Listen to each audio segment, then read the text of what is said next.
So, guys, I do want to talk a little bit about TNA wrestling, and I want to say congratulations to Frankie Kazarian becoming the TNA champion. And I want to explain what this means to me. But I first want to mention really quick that I don't think that he should have been champion in this way. Really, I do agree that Mike Santana, he didn't have a title defense.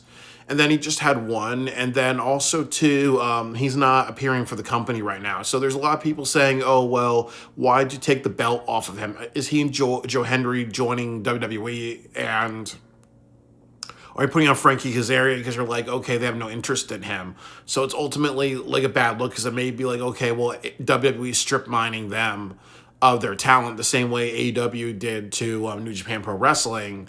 The other thing that it shows is what people say about TNA wrestling, that remember back in the day when RVD came to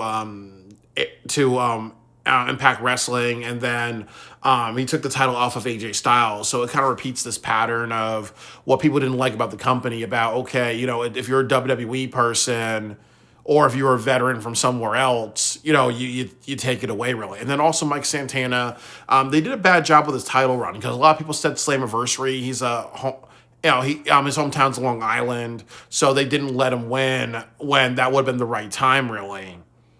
And they gave him the title in Boston at the biggest show of the year, and then afterwards they just kind of threw that away, really.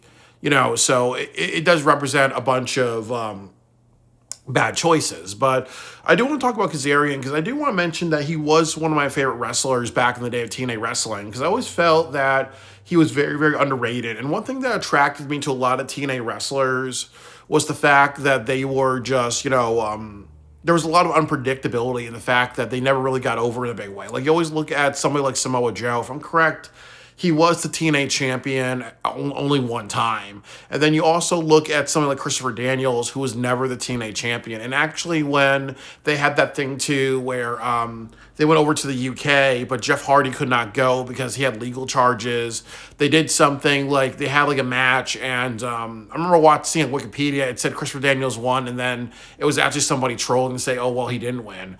But it was kind of a bad thing to say, oh, for 3 or 4 weeks, we're not going to have a champion in the UK. We're not going to give it to Christopher Daniels for all the hard work he's done and what he's meant to professional wrestling. We're going to keep it on Jeff Hardy. And TNA's kind of done that a lot. And Kazarian was also one of those people, in my opinion, who went into that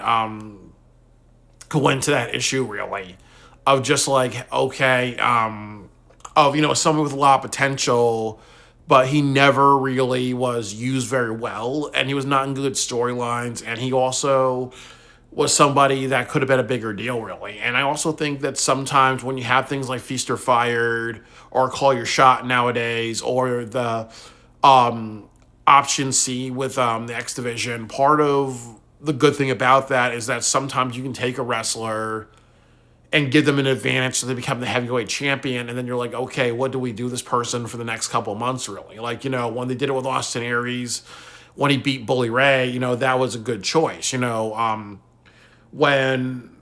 they did it with other people like Chris Sabin, that wasn't a good choice as well. I was always really interested to see what Kaz can do. And I also remember with Kaz, what happened to him, what really was a downturn of his career was that he had 3 titles at one time. I believe he had the X Division, and then he had a Call Your Shot. No, he had the Feast or Fired for the heavyweight championship, and then they also had him in the World Cup tournament. So what happened to him was that they had him lose all 3 things, so he would come back as Suicide.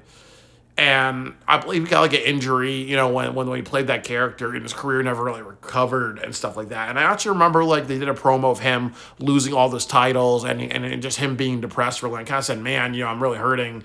And I actually felt really mad because when he had that match with Kurt Angle, if I remember correctly, it was Kurt Angle was pushing him to the ground or laying on top of him. The pinfall didn't look like a pinfall, but they really kind of did that thing too, where you really wanted him to win, but then Kurt Angle just got screwy and whatever. And a lot of people may be surprised by this, but when I was watching TNA wrestling, I hated Kurt Angle. People OTRS Central talk about Jeff Jarrett being a scourge on being a scourge on TNA. I think, in my opinion, Kurt Angle was a huge scourge. He ended Samoa Joe's undefeated streak.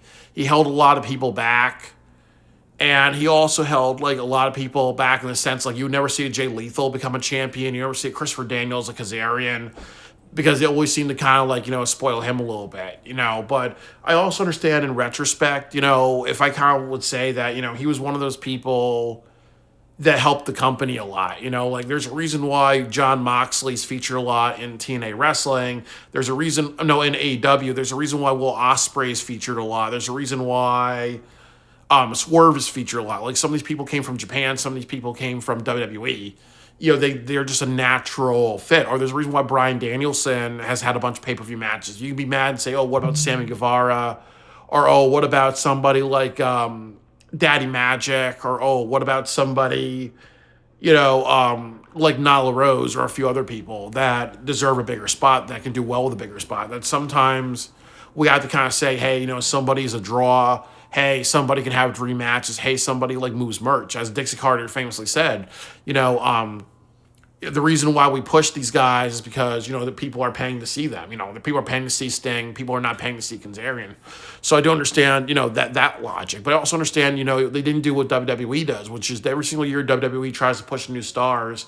And that's why they're a star-making machine. But TNA Wrestling, they always kind of taken the stars from WWE and made them bigger deals. So I always felt really bad about Kazarian because in many, many ways, Kazarian was somebody who was very underrated.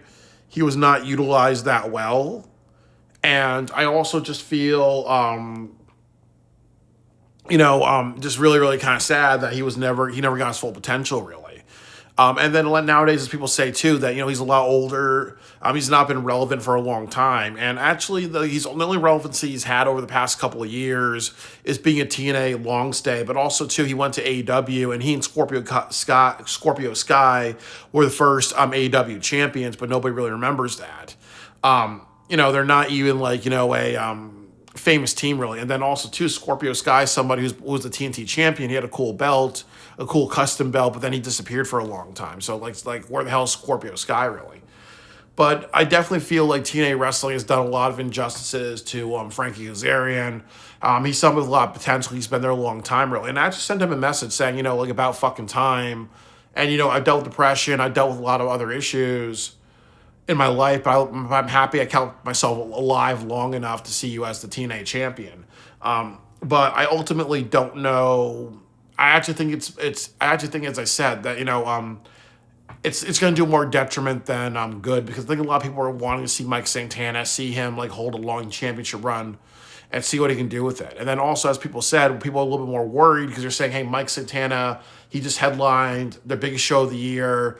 That was a show that drew over 8,000 people. They broke their record in Slammiversary, and he headlined that show. So ultimately, the question's kind of like, what? Now Trick Williams is an NXT guy. Mike Santana may go to WWE. Joe Hendry's going to WWE. He actually created a lot of momentum. Now you have Kazarian really as your champion really. So it's almost like, why are you just, it's going to hurt a lot. It's going to do a lot more detriment than harm, really. Like, I think Kazarian should have been the champion years ago. I think that they should have had Feast or Fired or other things like that. I think with Hulk Hogan and Dixie Carter and Eric Bischoff, they should have given him a chance like a long, long time ago. Or even like when Jeff Jarrett and Vince Russo were in charge. They should have just given him a chance a long time ago, really. But I do think that, as I said, like right now, a lot of people are going to look at that as saying, oh, well, they fucked it up.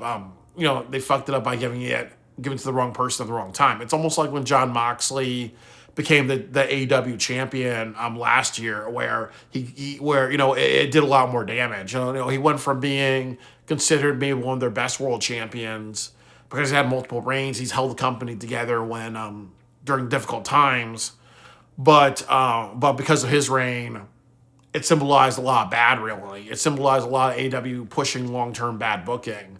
The same way, when you look at Kazarian and his reign, people are going to say it symbolizes TNA never breaking that pattern of saying, hey, here's this new young star in Mike Santana. He's getting over with the Puerto Rican crowd. He's getting over with the New York crowd.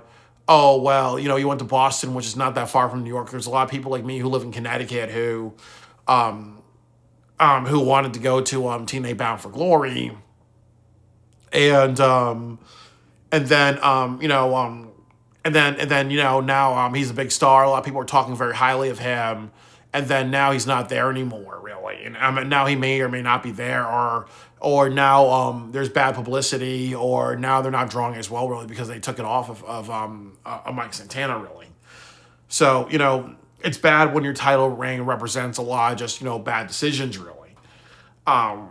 It's kind of unfortunate. It reminds me a lot of Bray Wyatt because he became the WWE champion with Seth Rollins. They didn't do it in Hell in a Cell. They did a screwy finish, referee stoppage. Then he won it in Saudi Arabia on Halloween. And then, a lot of people were just mad with WWE because they just booked it poorly, really. So I really just hope that Kazarian can have some really good matches. I really hope that if he's not the right champion, and they take the title off of him, they're like, okay, you know what, they messed that up, really. But he doesn't kind of look at that as that he sucks, really. It's just, the booking TNA sucks, really. There was a point years and years ago where he was more than right to be the next champion, to be that next big star, really. And they didn't give him that opportunity, ultimately. So, that's all I got to say, really. As I said, Kazarian, he's one of my boys, really. He's one of the great underrated wrestlers. I would say that in TNA wrestling, I think the number one underrated wrestler, in my opinion, who's never been champion, would be Jay Lethal. He's number one underrated, but I really would say Christopher Daniels is also on that list. And I would also add Eric Young because even though he was the TNA champion, they did that so late in his career. And they kind of had him be a goofball for a long time, really. And then also I would put Kazarian on that list as well, really. I don't even put Okada on that list because Okada, they had him do like a speed racer or a goofy gimmick, really. So those are maybe my 5 wrestlers who were in TNA wrestling who were never really utilized that well, in my opinion, or could have been bigger deals, But unfortunately, because of bad booking, backstage politics, and other things, that he was not able to get it. But I would say I'm happy he got that.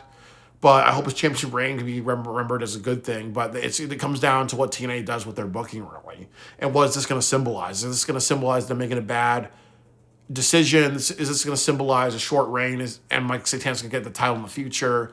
Or is this going to symbolize, Mike Santana and Joe Hendry going to WWE, and then also the TNA roster being stripped mined? Because they can take Jordan Grace and a couple of other people and put them on the NXT roster and be like, okay, you know what? You may have worked with us on TNA Wrestling, but we know who we want, and we're going to take who we want, because, business is business.